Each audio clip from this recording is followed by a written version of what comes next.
você que caiu de paraquedas nesse vídeo, o Economic é coisa séria, empresa mesmo, com CNPJ, tudo certinho. E, como bons empreendedores, eu, Yolanda Fordeloni, e meu sócio, César Sperandi, já cometemos muitos erros que todo empreendedor comete. Então hoje nós separamos 5 erros que a gente cometeu e que você, vendo esse vídeo, não vai cometer ao empreender, né? Conteúdo fica depois da abertura.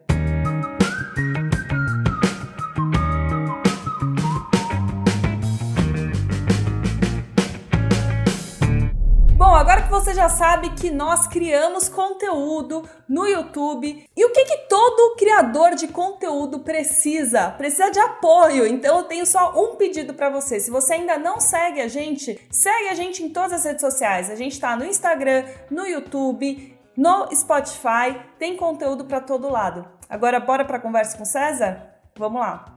Cezinha, primeiro obrigada por aceitar participar desse vídeo e abrir as verdades secretas aí do Economic, que acho que a gente nunca revelou tão publicamente. A gente já falou em um story ou outro, mas acho que vai ser legal. O tema do vídeo, então, os erros que a gente cometeu ao longo desses anos do Economic. Tá completando 5 anos, se eu não me engano, né, Economic?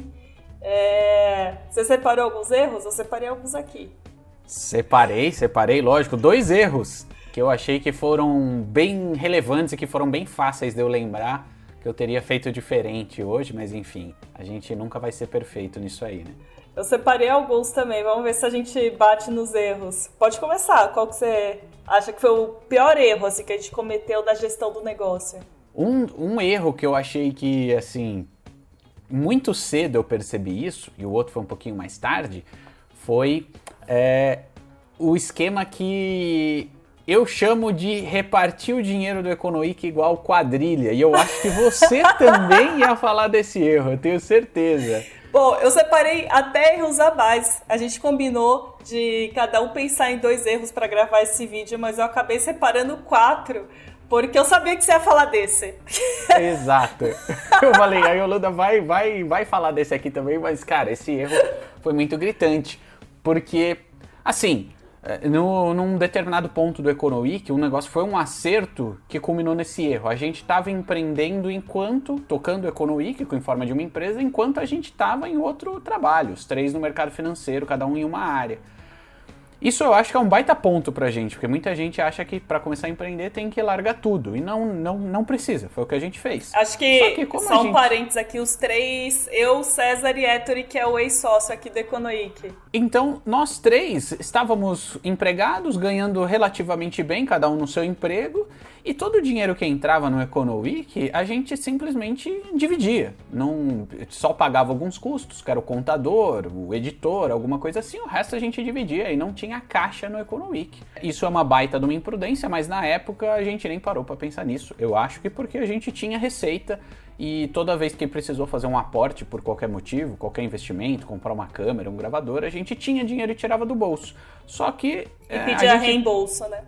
Exato. E aí que a gente passou por um período de vacas gordas no Economic, os 3 empregados e entrando receita e novos contratos relativamente fácil. Depois que eu me dediquei exclusivamente, fui o primeiro, agora a Yolanda também tá, nós 2 integralmente no Economic, entrou uns períodos de vacas magras e a gente já tinha começado a organizar as finanças, só que ela podia ser muito mais prudente, com uma reserva de segurança da empresa muito mais gordinha, e fez falta.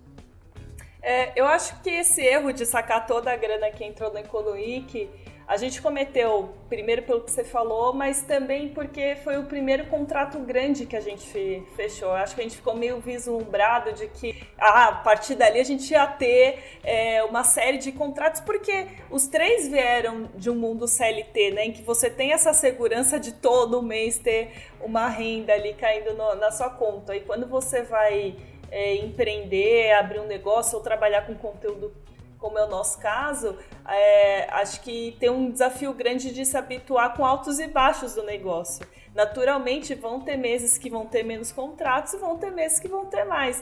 E a gente acho que brilhou o nosso olho, né? Aquele contrato, achou que a partir dali ia ser sempre assim, enfim, sacamos tudo. É verdade, e detalhe histórico do Econoweek, esse contrato que a Io tá falando foi com um canal que a gente fazia parte, e putz, foi um contrato bem gordinho. E o primeiro contrato, na prática, que foi antes desse, um bom tempo antes desse, era com o Genésio Barbearia, que eu tenho o maior orgulho de lembrar, mas que nos pagava R$150 por mês, ou seja, foi uma diferença absurda, né? Esse foi um erro que eu separei, inclusive, que é a precificação do nosso trabalho. Eu acho que é um erro que, na verdade, a gente ainda está aprendendo, né? Quando você trabalha com conteúdo, os trabalhos mudam muito. Pode ser desde uma live até um vídeo no YouTube, um conteúdo no Instagram. E a gente não sabe, assim, a gente não sabia, né, lá no começo, principalmente você, hétero, nessa época, né, quando vocês fecharam com o Genésio, o quanto que valia esse trabalho, se vocês precificavam pela hora, ou era pelo número de seguidores, ou pelo conhecimento que vocês tinham de mercado financeiro como economistas. Acho que esse tato a gente ainda está aprendendo. Hoje está bem melhor do que no passado, mas antes era um chute. Exatamente. Esse foi um erro que eu separei. Fala aí o seu segundo. O segundo erro que eu acho que a gente ainda incorre, mas está mudando, se esforçando para mudar. Eu me liguei desse erro lendo um livro que chama A Startup Enxuta, que é um livro que todo mundo fala que é quase uma bíblia para empreendedores hoje. E ele fala da ótica de startups, como elas tocam um negócio que é errar muito, mas errar pequeno e mudar de estratégia rápido. Isso é um negócio que a gente não tinha, na minha percepção pelo menos, não sei se você concorda, muito incorporado. Então a gente gastava muito tempo até mudar de estratégia. E eu acho que a gente ainda está se adaptando a mudar de estratégia mais rápido. E erros a gente vai cometer várias vezes, como todo empreendedor vai cometer, só que o legal é você errar pequeno, errar várias vezes, mudar, reconhecer o erro. E isso não significa não persistir, porque algumas vezes os resultados podem demorar para aparecer mesmo. Só que se você realmente chegou à conclusão que é um erro, muda. E não precisa gastar mais tempo nisso, né? Realmente, eu concordo com você. Eu sinto que no começo, quando eu entrei no Econoweek, né, que foi depois, né, o César e o Ettore fundaram, eu entrei um pouco depois, a gente pensava num bloco de vídeos para o YouTube e ficava meses fazendo o mesmo tipo de programa, quadro, com o mesmo nome, com a mesma chamadinha. E hoje tem novidade toda semana, né? Sempre a gente muda alguma coisa no Instagram, tá testando alguma outra plataforma, algum jeito de otimizar, enfim, acho que tá bem mais rápido mesmo. Eu separei esses dois erros. Quais outros você separou aí, ó? Meu segundo erro que eu separei foi uma consequência do primeiro, que a gente concorda que foi sacar toda a grana, né? Acho que é uma consequência, a gente passou por um processo de investir pouco na melhoria do negócio. A gente fez algumas melhorias do tipo microfone, câmera, mas que era meio que o básico. Agora, em momentos que a gente teve um pouco mais de caixa no Econoweek no passado, eu sentia que hoje, né, olhando para trás, eu sinto que a gente poderia ter investido, por exemplo, em plataformas de otimização de Instagram, como a gente investe hoje, né, em coisas bem mais estratégicas do que só em equipamento. A gente tive investimento no básico, né, que era, a gente precisa gravar. Esse foi um erro. Outro erro foi não ter identidade visual clara. No começo era o caos, não sei se você lembra. A gente passou por dois ciclos, acho, de mudança de identidade visual. O último mais profissa, né? Porque foi com uma designer, enfim. Não foi também da nossa cabeça. E acho que traz alguns benefícios, né, para uma empresa quando tem uma identidade visual clara. Porque hoje em dia, qualquer que seja o ramo de negócio, a probabilidade da empresa trabalhar com redes sociais é bem alta. E quando você tem uma identidade visual clara, o consumidor já vai ver, já vai identificar, já vai saber de onde que está saindo aquele conteúdo, aquele produto, enfim, fica bem mais fácil ele chegar até a sua página. Enfim, fica mais profissional também, né? Não sei se você concorda. Concordo, e acho só que isso não deveria ser um impeditivo para começar a empreender, né? Uhum. O ambiente não tem que estar perfeito, né? Eu li uma frase ontem que nunca todos os faróis vão estar verde na avenida. Então, enfim, não precisa esperar o momento ideal, ter a identidade visual, ter um plano de negócios, blá, blá, blá, blá, blá, blá, blá. Faz. mas lógico, a identidade visual é o rosto da empresa, né? Precisa realmente, o mais cedo possível, ter uma identidade visual clara. Então. Acho que não é impeditivo, mas enfim, com o tempo acho que a gente ficou bastante tempo num visual meio ruinzinho, assim. Sim, ficamos. E o último era não saber precificar o trabalho, enfim, que eu já comentei aqui, que acho que a gente ainda está aprendendo e que todo... É um ambiente de teste, né? Todo empreendedor passa um pouco por isso, seja trabalhando com serviço, seja trabalhando com produto, para entender qual que é a capacidade ali que esse consumidor tem para pagar, o quanto ele deseja pagar, até qual que é o limite ali. Sim, né? E no nosso caso eu acho que esse exercício vai ser constante. Em alguns negócios, você lança um produto e você sabe, num determinado momento, como ele está bem precificado e são pequenos reajustes que são feitos ao longo do tempo.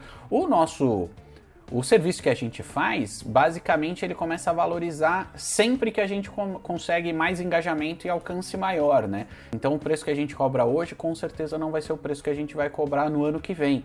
E se tudo der certo, é claro, né? Mas enfim, então pra gente ainda é um exercício constante, né? De precificar todo dia um preço diferente.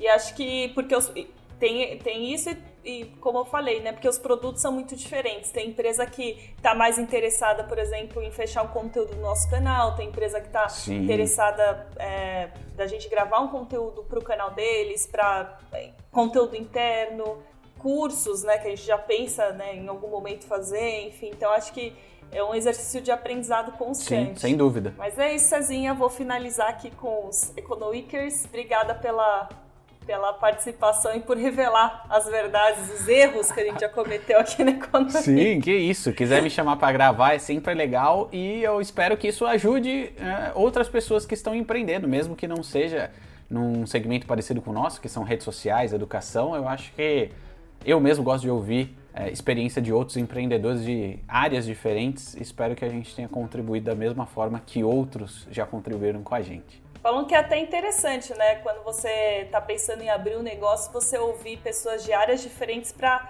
tentar adaptar a realidade de outros negócios para a sua, enfim, trazer aspectos que ninguém ainda pensou. Eu uso uma ferramenta brilhante, que é o podcast do Zero ao Topo, que eu ouço sempre entrevistas com empreendedores brasileiros de sucesso e tiro muitos insights de lá e, obviamente, eu não ouvi nenhum ainda que é um youtuber, mas eu aprendo muito com ele. Tá bom, então. Obrigada, Cezinha. Beijo, beijo, galera. E você gostou desse conteúdo, desse novo formato? Para você que já acompanha a EconoWeek, que deve até ter estranhado, né? Mudou o cenário. Você pretende empreender? Coloca lá nos comentários a hashtag quero empreender ou não, quero conteúdos de investimento. Já deixa o seu voto e o que você faz? Compartilha esse conteúdo com quem pensa em empreender, porque aqui é conhecimento e conhecimento é sempre uma saída.